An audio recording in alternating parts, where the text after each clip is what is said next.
Le marché de Kogno Kogno à Juba, ses rues animées, ses échoppes, sa mosquée. Difficile de savoir combien de Sud-Soudanais sont musulmans, mais la plupart se considèrent partie intégrante de cette région à majorité chrétienne, prête à se séparer du Nord. D'ailleurs, beaucoup ne cachent pas leur soutien à l'indépendance. C'est le cas d'Abou Obeida. Sa famille est à Juba depuis 110 ans. Moi, je n'ai pas peur, tant qu'il y a un gouvernement du Sud-Soudan, avec une constitution et les lois qui garantissent la sécurité.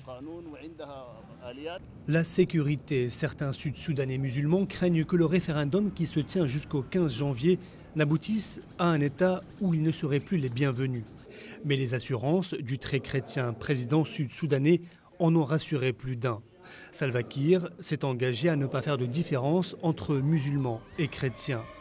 Même si la plupart veulent l'indépendance, certains musulmans sud-soudanais veulent toujours croire à un pays uni.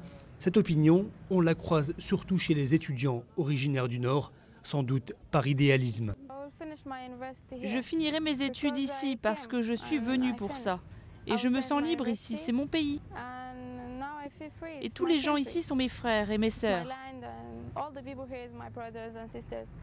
Le dernier recensement date de 1956. À l'époque, près d'un Sud-Soudanais sur 5 était musulman.